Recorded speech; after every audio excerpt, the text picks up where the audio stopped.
They thought firing me would be the end of the story. They were wrong. My name is Cameron Blake, and what happened in that boardroom 3 days ago changed everything. But to understand how a 25-year veteran got publicly humiliated, then turned the tables on a Fortune 500 CEO, you need to know about the silver pen in my pocket and the phone call that happened 72 hours earlier. Let me start at the moment it all went sideways. The red tulips sat steady in my grip as I waited outside the conference room. Simple gesture, I told myself. A bouquet to welcome Adrienne Cross, the new CEO. 25 years at Meridian Corporation had taught me that respect mattered more than titles. I wanted her first morning to feel like she was joining a family, not just a company. But the moment I stepped inside, the air shifted. Adrienne didn't smile. She didn't glance at the flowers. Instead, she adjusted her tie and said with a clarity that pierced the room, "Cameron Blake, your time here is over." The words didn't register at first. Around the table, two freshly promoted vice presidents sat stiff, their pens poised as if waiting for me to argue. I looked at Adrienne, waiting for the hint of a smirk. Some sign this was a tasteless joke. It wasn't. She slid a manila envelope across the polished wood, her eyes flat, already dismissing me. My brain refused to process the information. 25 years of midnight calls, supply chain rescues, audits survived. All collapsed into a single cruel moment. No acknowledgement, no thank you, just a surgical cut. The humiliation deepened when she leaned forward, voice carrying so the entire room could hear. "This," she declared, tapping the envelope with a manicured finger, "is the beginning of cultural reform. Meridian must shed its relics to survive, and Cameron's departure will be our signal of change." Gasps rippled through the silence. I felt every eye on me, not with respect but with pity. My gift of tulips drooped in my arms, suddenly ridiculous. I set them down on the side table, their fragrance heavy in the stale air. If you love stories about corporate underdogs who refuse to stay down, and the sweet justice that comes when experience meets arrogance, hit that like button and subscribe right now. Every day brings brand new stories, each one more thrilling than the last. I reached for the envelope. My fingers brushed the engraved pen I always carried, the one given to me on my 25th anniversary. My name etched in silver glinted faintly under the fluorescent light. I clenched it tight, grounding myself against the tidal wave of humiliation. But here's what Adrienne didn't know. Here's what nobody in that room knew. 2 days earlier, I had signed papers that made me the majority owner of the company she thought she controlled. Adrienne straightened, satisfied, believing she had staged a spectacle. She had no idea this scene would not be remembered as her triumph. It would be remembered as the spark. 2 days before the humiliation, my phone rang late on a quiet Sunday evening. I almost ignored it. I had been trying to lose myself in a book, anything to silence the worry that came with the rumors of a new CEO. But the name flashing across the screen froze me. Theodore Hartwell. Theodore was not just the founder of Meridian Corporation. To many of us, he was the company itself. He had retired years earlier, weary of endless battles with investors. Yet his presence still lingered in the marble hallways. When Theodore called, you answered. "Cameron," his voice was steady, deliberate, the voice of a man who rarely wasted words. "I need to see you." Minutes later, I was seated in his oak-paneled study, the smell of old leather and tobacco clinging to the air. Theodore sat behind his desk, a stack of papers neatly arranged in front of him. His eyes, though, still carried that sharpness I remembered from the crisis years, when he seemed to see 10 moves ahead of everyone else. He pushed the papers toward me. "I've decided it's time to hand this company's future to someone who has earned it." I blinked, unsure I had heard correctly. "Theodore, you mean—" "Yes," he cut in, leaning back. "I am selling my remaining shares, 42%, to you." The words didn't sink in right away. I had spent my entire career fighting to keep this company afloat, never once imagining I could own even a fraction of it. My pulse quickened, a calculated assessment of possibilities. This was either salvation or the most elaborate corporate trap in history. Theodore reached into his desk drawer and pulled out a silver pen. He held it carefully, almost ceremonially, before placing it in my hand. "This was mine when I signed Meridian's founding documents," he said. "It is more than a pen. It is a symbol of trust. If you sign these papers, Cameron, you're not just an employee anymore. You're the guardian of what this company stands for." I stared at the pen, its weight pressing into my palm. My name would be written into the company's foundation, not as a caretaker, but as an owner. "Why me?" I asked quietly. "Because," Theodore replied, his tone low and measured, "I've watched the board circle like vultures. I know who is loyal to Meridian and who is loyal only to themselves. You've sacrificed more than anyone, sometimes too much, and I trust that loyalty." My throat tightened. I felt the final pieces of a plan clicking into place. Theodore had been right. Sometimes you had to wait to see people's true nature. Yet as I signed my name, the silver pen gliding across the page, Theodore's gaze hardened. "One more thing," he said. "We will keep this quiet for now. I want to see who reveals their true nature when they believe you have no power. Their arrogance will expose them. And when the time comes, you will not just defend yourself, you will decide the future of this company." That's when I knew this wasn't just about ownership. It was about watching people show who they really were when they thought nobody was keeping score. And what I learned over the next 48 hours would change everything. 2 days later, Adrienne Cross would walk into Meridian thinking she was in control. She had no idea that the signature already written in silver ink had made her the intruder. I returned to my office the morning after Adrienne's announcement, carrying an empty box instead of the tulips. The walk down the corridor felt longer than usual, the weight of silence pressing from every direction. Conversations stopped when I passed, not out of malice, but from the awkward sorrow that comes when people know they are witnessing something unjust and can do nothing to stop it. Inside my office, the blinds were half drawn, casting pale lines of light across the familiar desk where I had spent most of my adult life. I set the box down and began to gather my things. Framed photographs of successful project completions, worn binders of crisis reports that had saved millions. The coffee mug chipped on one side, but precious because it had seen me through countless overnight shifts. A small bronze paperweight, a gift from the Portland dock workers after I helped them through the strike of 2018. The worn leather portfolio that had traveled with me to 3 continents. Through the glass walls, I caught glimpses of my colleagues. Some tried to look away quickly. Others didn't bother hiding the sadness in their eyes. I recognized that look. It was pity mixed with helplessness. The kind of expression I had once seen on dock workers when a shipment went under inspection, knowing no amount of effort could reverse the delay. As I folded a jacket that had hung on the back of my chair for years, memories pressed in. Nights spent alone in airports, sleeping upright in plastic chairs while waiting for customs officials. Dawn phone calls to reroute trucks after a driver's strike. And the memory that still ached most, the day my father was buried. I could see it clearly. Standing in the war room of the operations center, maps and red markers covering the walls. A blizzard had shut down shipping lanes, threatening to destroy a multi-million-dollar delivery. I stayed, directing logistics like a general at war, convincing myself that saving the company justified missing the funeral.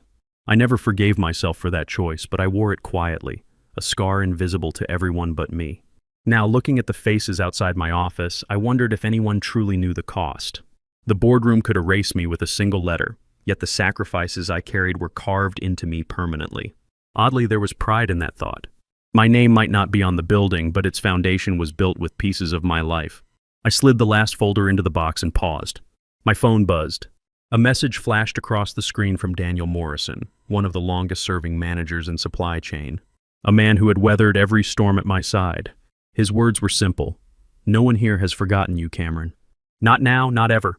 The quiet pride swelled in me, dulling the sting of humiliation. Nostalgia wrapped itself around the moment like a bittersweet cloak. I wasn't leaving empty-handed. I was leaving with the knowledge that my sacrifices had been seen, remembered, and respected by those who mattered most. But what happened next would prove that sometimes the people who remember your worth aren't the ones sitting in boardrooms making decisions. Sometimes they're the ones who work beside you, who've seen what you're really made of when everything's on the line. By Thursday morning, the walls of Meridian were already echoing with a new rhythm, a colder one. I wasn't in the executive conference room, but word travels fast in corporate hallways. Adrienne Cross was holding her first full meeting with the senior leadership team, and her performance was designed to leave a mark. I heard later from one of my colleagues that she strode into the room as if she owned not just the company, but everyone sitting around that long glass table. She wasted no time on courtesy. "We're no longer in the era of sentiment," she began, pacing deliberately, her voice sharp enough to slice through hesitation. "This company has carried too much old infrastructure for too long." The phrase stung even when it reached me secondhand. Old infrastructure, that was me. Her not-so-subtle label for 25 years of service, reduced to a rusty pipe in her shiny new blueprint. She didn't just dismiss my contributions. She insulted every late night, every crisis survived, every ounce of loyalty I had poured into keeping Meridian alive. My chest tightened, anger rising like a flame that had been smothered too long. I could accept being replaced, but being erased, that was contempt I could not forgive. Adrienne pressed on, her tone swelling with arrogance. "We will cut deeper," she announced. "Departments bloated with sentimentality will be streamlined. Risk management, compliance, logistics, they will be rebuilt from the ground up. Loyalty to outdated methods is no longer acceptable. Her words were a knife, but the deeper wound came from the compliance in the room, the silence of those who knew better yet chose safety over dissent. And then, a twist of fate I hadn't expected. That afternoon, my phone buzzed with a message from a young analyst I had mentored years earlier. He had been in the meeting, notebook open, quietly recording on his phone. Attached was an audio file. "Cameron," his note read, "you might want this. They shouldn't get away with it." I pressed play. Adrienne's voice filled my apartment, dripping with disdain. "Old infrastructure," she sneered. "Relics like Cameron were anchors weighing us down. We will make his departure a symbol." The recording was clear, damning, impossible to spin as anything but contempt. My grip tightened around the phone.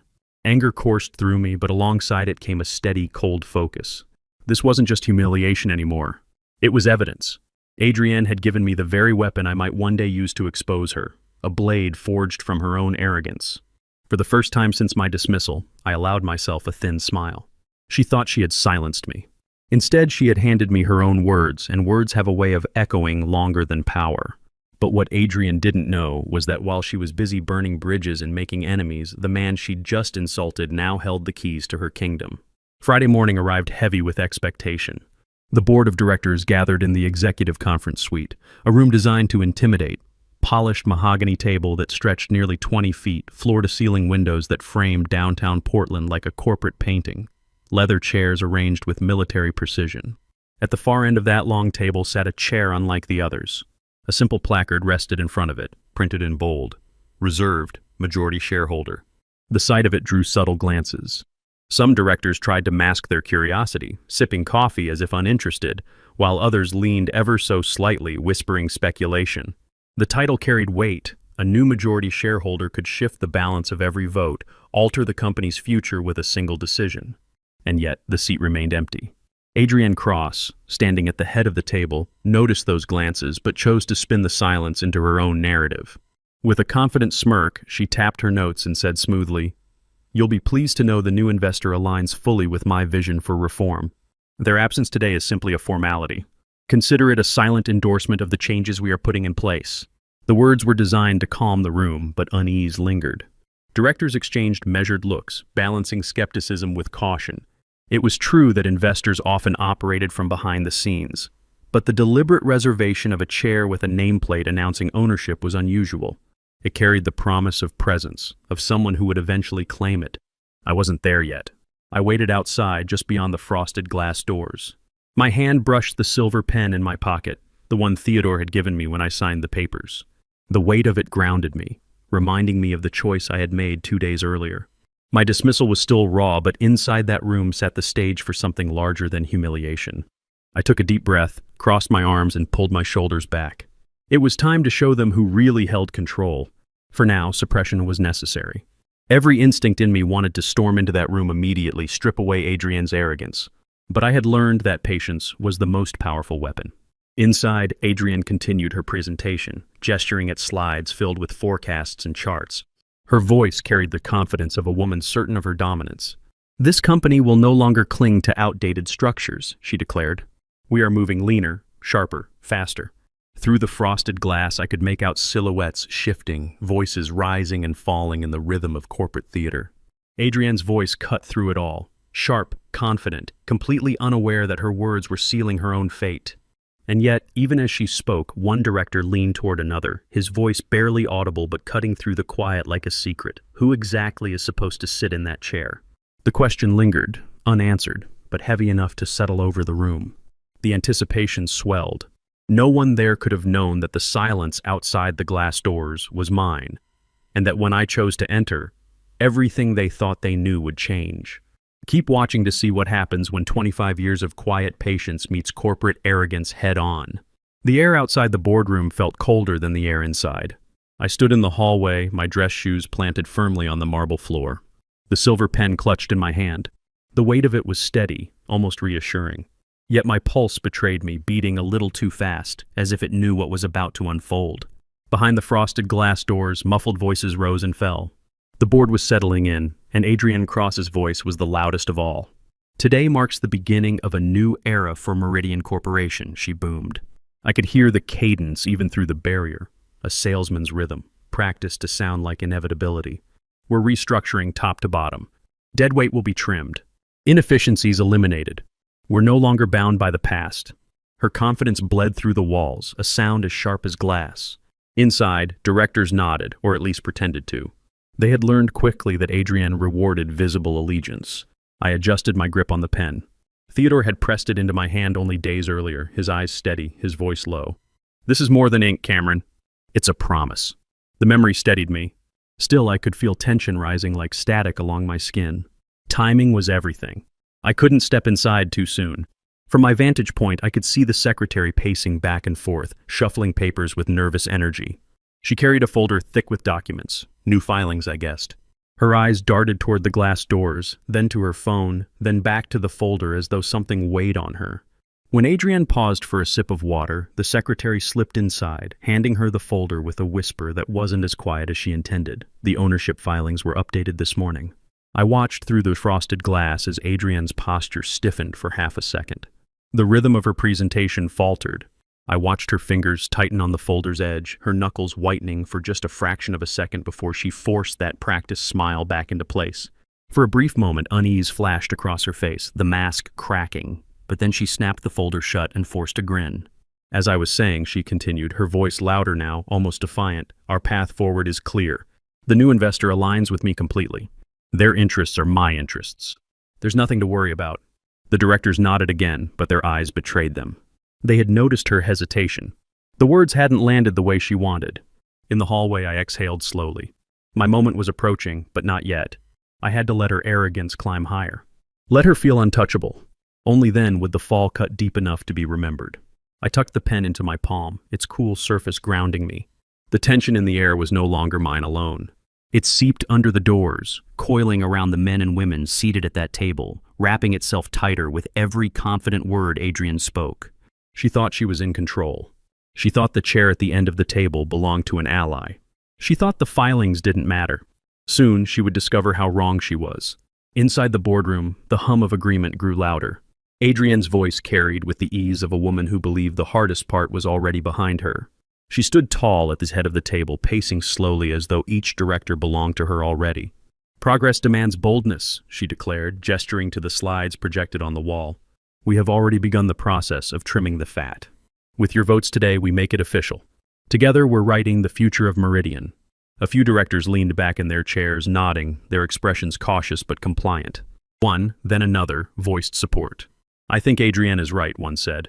"We need a clean break from the past." A second chimed in. "Efficiency is the only way forward." Relief washed across Adrienne's face. The tightness in her shoulders softened, and her stride became almost triumphant. For the first time that morning, she allowed herself the smile of a woman who believed victory was hers. From the hallway, I watched the silhouettes shifting through the frosted glass. The cadence of voices inside told me enough. Adrienne had swayed them. My chest tightened. Each passing second felt like sand slipping too quickly through an hourglass. Maybe I was too late, I thought. Maybe signing those papers, gripping Theodore's silver pen with steady hands, had been nothing more than a symbolic gesture. Perhaps the company was already lost to Adrienne's arrogance and the board's willingness to bend under it. My fingers clenched the pen in my pocket, its smooth surface digging into my skin. Doubt pressed heavy against my ribs. I imagined the directors raising their hands in agreement, Adrienne gathering the votes she needed, the legacy I had fought for, sealed under her careless leadership. Inside, Adrienne leaned forward, voice rich with satisfaction. "Let's proceed," she said confidently. A show of hands. But before the first arm could rise, the secretary hurried in, breathless, holding her phone aloft. "You need to see this," she announced, her voice cracking the tension like glass breaking. Confusion rippled around the table. Devices lit up as directors reached for their tablets and phones. Adrienne frowned, irritation flashing across her face at the interruption. Then her expression faltered as she read. On every screen, the message was the same: notification of ownership change. As of Tuesday morning, Cameron Blake holds 42% of voting shares in Meridian Corporation. This update supersedes all prior records. Effective immediately, board recognition of ownership is required. The room fell silent. Chairs creaked as directors shifted, eyes widening, scanning the words again as though disbelief could alter them. Adrienne's relief evaporated in an instant, replaced by the pale stiffness of a woman whose ground had shifted beneath her. Out in the hallway, I exhaled. The weight of doubt lifted just enough to let something else through. Resolve. The game wasn't over. It was only beginning. The silence in the boardroom was suffocating when I finally pushed the door open. The frosted glass swung wide and every head turned as my dress shoes struck the polished floor. I didn't rush. I walked with the steady rhythm of someone who belonged, though not a single person in that room had expected me to appear. In my right hand, the silver pen caught the light, glinting like a small blade. I let it rest at my side as though I had carried it there my entire life. The pen was no longer just a gift from Theodore. It was a reminder that my signature carried more weight than Adrienne Cross's entire performance that morning. Adrienne froze mid-sentence, her eyes widening for a fleeting second. Her mask cracked and the boyish panic underneath flickered through. This is a mistake," she stammered, clutching at the folder in front of her. Her voice wavered, no longer the booming cadence of authority, but the brittle tone of a woman scrambling to hold on. I didn't speak. Not yet. Instead, I stood still, letting the silence work in my favor. My gaze locked on Adrienne's, unblinking, calm as steel. Around us, the directors shifted, uncomfortable, waiting for the storm they sensed was about to break. Adrienne tried again, louder this time, forcing false confidence into her words. The SEC filing must be an error. Blake was terminated. He has no standing here. But the tremor in her voice betrayed her. Still, I said nothing. I let the weight of my presence press into the room, a pressure that grew heavier with each passing second. The directors leaned back, some glancing between us, others lowering their eyes. They could feel it too, that the balance of power had shifted even before a single word was spoken. Finally, I took one slow step forward. The pen glinted again. I didn't raise it, didn't brandish it. I simply held it steady, the way you hold a truth no one else can deny. I stopped halfway to the empty chair marked majority shareholder. I didn't sit. Instead, I stood beside it, silent, my eyes never leaving Adrienne. The effect was immediate. Her face paled and her words collapsed into nervous muttering. She gripped the table as though it might steady her. But the room had already turned. Every eye was on me now, waiting not for her, but for me. And still I waited. I let the silence stretch until it became unbearable, until even the sound of someone shifting in their seat felt deafening. The anticipation was a weapon, and I wielded it carefully. In that suspended moment, Adrienne realized the truth. Power wasn't in shouting or grand declarations. Power was in the calm presence of the one person who didn't need to say a word. At last, I lowered myself into the chair at the far end of the table, the one reserved for the majority shareholder. The leather creaked softly beneath me, but the sound carried like a verdict through the boardroom. Every eye followed me as though the act of sitting was itself a declaration of war. I placed the manila envelope Adrienne had once pushed across the desk onto the table in front of me, its edges worn from my grip. Then, with a voice calm but cutting, I broke the silence. "I do not accept the decision to terminate my employment," I said. The words were steady, measured, each syllable striking harder than any raised voice could have. Adrienne lurched forward, color rising in her cheeks. "This is outrageous," she barked. "He has no standing here." He was dismissed under my authority. "Your authority?" I interrupted gently, letting the words linger like frost. "That authority ends where ownership begins." The room tensed. Directors exchanged glances, torn between habit and the shifting tide before them. Adrienne pounded the table, desperate now. "The board has no obligation to recognize this. You're undermining everything we've built." Before she could continue, one of the senior directors, a man who had remained quiet throughout the meeting, leaned back in his chair and folded his arms. His voice was clear, deliberate. "For the record," he said, "I vote with Cameron." The effect was immediate. Another director nodded, almost in relief, then another. The dominoes fell, not with fanfare, but with the quiet certainty of people realizing the storm had passed and they no longer needed to cling to the wrong shelter. Adrienne's face drained of its triumph. She looked around, eyes darting, searching for allies. None returned her gaze. I reached into my pocket and withdrew the silver pen, its weight familiar, its surface glinting under the fluorescent lights. Slowly, deliberately, I placed it on the table. "This pen," I said softly, "was given to me by Theodore Hartwell when I signed the documents transferring ownership. It represents trust, continuity, and it represents the will of the company's founder, which does not die because one woman calls me old infrastructure." I leaned forward, sliding a document across the table with a smooth motion. I signed my name, the pen scratching against paper like the closing of a circle. The sound was soft, but in that room it was louder than any gavel. For the first time in days, I felt the weight in my chest lift. Liberation came not with shouting or revenge, but with the quiet satisfaction of balance restored. I hadn't just defended myself. I had claimed what was mine. Adrienne sank back into her chair, defeated. The board no longer looked at her. Their eyes were on me. The room held its breath as I finished signing the document. The silver pen rested in my hand for a moment longer before I set it down with finality. Then I looked straight at Adrienne, who sat pale and cornered at the other end of the table. From this moment forward, I said evenly, "You will report directly to me." A ripple spread through the boardroom. Some directors sat straighter, others exchanged looks of visible relief.